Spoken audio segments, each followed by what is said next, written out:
बिस्मिल्लाहिर्रहमानिर्रहीम। अस्सलाम वालेकुम नाज़रीन, आप यूट्यूब चैनल देख रहे हैं। मैं इमरान खान हूँ। सबसे पहले इमरान खान साहब का एक स्टेटमेंट मैं आपके सामने रख देता हूँ। ये सोशल मीडिया पे बहुत वायरल हो रहा है।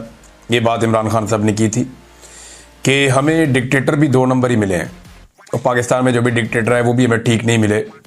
जो फ्रॉडी डिक्टेटर होता है वो पहले फ्रॉड इलेक्शन कराता है, फिर डमी वज़ीर आज़म और डमी पार्लियामेंट लेकर आता है, फिर अदालतों का बेड़ा गर्क करता है और यूं मुल्क को तबाह कर देता है। देखिए, हमें मिले फौजी डिक्टेटर्स, तो नॉर्मली जो फौजी डिक्टेटर्स होते हैं वो तबाहियाँ ही फेरते हैं, वरना दुनिया के कई मुल्कों में बादशाहत है और वो मुल्क बड़ी अच्छी तरक्की भी कर रहे हैं। सऊदी अरब में देखें, यूएई में देखें, बहरीन में देखें, ओमान में देखें। तो यहाँ पे जब आप जाते हैं और देखते हैं तो ये मुल्क तरक्की कर रहे हैं, बहुत तेज़ी से आगे बढ़ रहे हैं, जदीद दुनिया के साथ चल रहे हैं। हालांकि यहाँ पे जमहूरियत नहीं है। पाकिस्तान के अंदर प्रॉब्लम ये रही कि मिलिट्री डिक्टेटर्स आते हैं, वो सरकारी मुलाजिम होते हैं, वो अपनी नौकरी से बाहर सोचते ही नहीं है। उनके दिमाग में नस्लों की बात ही नहीं होती, वो सिर्फ अपनी नस्लें बनाते हैं और बना के निकल जाते हैं। और कोई भी पाकिस्तान में रहना पसंद भी नहीं करता, सारे ज़्यादातर पाकिस्तान छोड़ जाते हैं। परवेज़ मुशर्रफ का इंतकाल पाकिस्तान से बाहर हुआ। बाकी जो डिक्टेटर्स हैं वो पाकिस्तान से बाहर रहना पसंद करते हैं, पाकिस्तान के अंदर नहीं रहते। या डिक्टेटर नहीं भी हैं तो पाकिस्तान के जो मिलिट्री के ऑफिसर्स हैं सीनियर, उनमें भी पाकिस्तान से बाहर जाने की बड़ी ख्वाहिश होती है। या जो आपकी ब्यूरोक्रेसी है वो भी पाकिस्तान से बाहर जाना चाहती है। तो इमरान खान साहब ने कहा कि पहले फ्रॉड इलेक्शन कराते हैं, फिर डमी वज़ीर आज़म बनाते हैं, डमी पार्लियामेंट ले आते हैं और अदालतों का बेड़ा गर्क करते हैं, यूं मुल्क को तबाह कर देता है। तो एक्चुअली तो यही हो रहा है।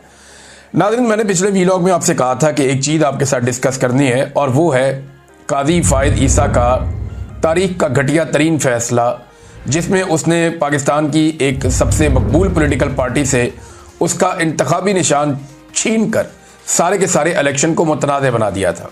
अब जब इंतखाबी निशान छीना था तो उस वक्त इलेक्शन कमीशन ने और सब ने ऐसे पोर्ट्रे किया था कि अब पाकिस्तान तहरीक इंसाफ ख़त्म हो गई है, अब ये एक पॉलिटिकल पार्टी नहीं है। बाद में कहा जी आपने क्यों मान लिया कि आप एक पॉलिटिकल पार्टी नहीं है? भाई, जो बंदा पाकिस्तान तहरीक इंसाफ का एफिडेविट लेकर जाता था उसको तो वहां पकड़ लेते थे वो, और ज्यादातर को ये कहते थे जनाब आपका तो एक्सेप्ट ही नहीं हो सकता क्योंकि आपकी पार्टी के बाद इंतखाबी निशान नहीं है। तो जिसके बाद इंतखाबी निशान नहीं है वो पॉलिटिकल पार्टी नहीं है। तो काजी साहब ने क्योंकि फैसले के अंदर ये चीज बयान नहीं की थी और ये नहीं कहा था कि पॉलिटिकल पार्टी मौजूद रहेगी, मैं सिर्फ पेनल्टी के तौर पर इनका इंतखाबी निशान ले रहा हूं, ये भी नहीं किया था। तो अब बल्ले का इंतखाबी निशान छीनने वाले मामले पर अभी तक सुप्रीम कोर्ट ऑफ पाकिस्तान में जजेस बहुत परेशान है और अपने उसी फैसले से भाग रहे हैं। जज साहिबान कभी फैसले का बोझ इलेक्शन कमीशन पे डाल देते हैं, ये सईद बलोच साहब ने भी इसके ऊपर निशानदेही की है, और कभी पीटीआई को इल्ज़ाम देते हैं।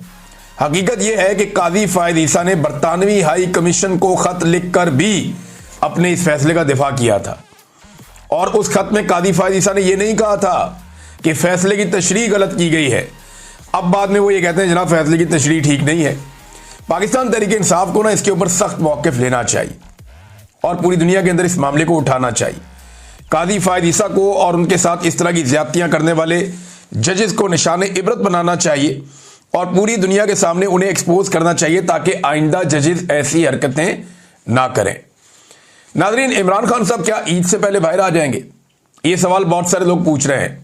लगातार पैगाम आ रहे हैं, मैसेजेस आ रहे हैं, क्योंकि कुछ लोगों ने यह कहना शुरू कर दिया और लगातार यह कहना शुरू कर दिया कि ईद से पहले इमरान खान साहब की रिहाई हो जाएगी। क्या यह मुमकिन है? देखिए, होने को तो पाकिस्तान में कुछ भी हो सकता है, कोई पता नहीं है। यहां पे एस्टेब्लिशमेंट खब्बी दिखा के सज्जी मारती है। इस बात का कोई आइडिया नहीं है कि एस्टेब्लिशमेंट कोई खेल खेल जाए और वो कहें जी इमरान खान से जान छुड़ानी है तो ईद पे छोड़ दो, ईद पे लोग नहीं निकलेंगे, जरा माहौल ठंडा हो जाएगा, इमरान खान साहब बाहर आ जाएंगे, 5-6 दिनों में चीजें नॉर्मल होना शुरू हो जाएंगी, तो हम इमरान खान को इस मौके पर छोड़ देते हैं, इसके अलावा कब छोड़ेंगे? तो मेरा यह मानना है इमरान खान को आज छोड़ें, कल छोड़ें, परसों छोड़ें, ईद वाले दिन छोड़ें, जब मर्जी छोड़ें, इंपैक्ट तो आएगा। और इमरान खान को जब आप छोड़ेंगे तो वो आराम से तो बैठेंगे नहीं, वो अपनी पॉलिटिक्स करेंगे और ये बात पाकिस्तान की मिलिट्री एस्टेब्लिशमेंट अच्छी तरह जानती है।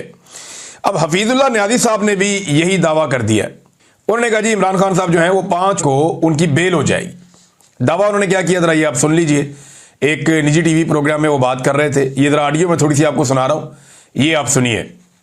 5 तारीख को इमरान खान साहब की बेल हो जाएगी। आज की प्रेस कॉन्फ्रेंस से मैं अगर कॉन्स्टिट्यूट करूं, वो चीज मैं बनाऊं तो 5 जून को 7 तारीख को ईद है, 5 को ये बेल हो जाएगी। अच्छा जी, 7 तारीख को ईद है, 5 को ये बेल हो जाएगी, लेकिन क्या इमरान खान साहब की बेल हो जाएगी? ट्रैक रिकॉर्ड जो है ना वो एस्टेब्लिशमेंट का वो ये बताता नहीं है।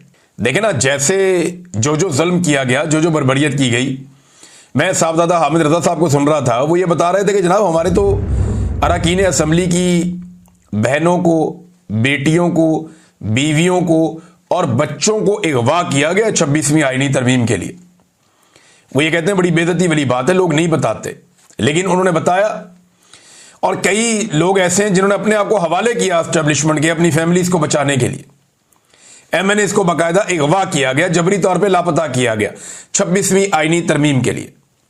अब मुझे बताएं, जिस 26वीं आईनी तरमीम के लिए इतनी मेहनत की है एस्टेब्लिशमेंट ने, जिसके लिए इतना ज्यादा अपने सिर के ऊपर गंद का टोकरा उठाया है,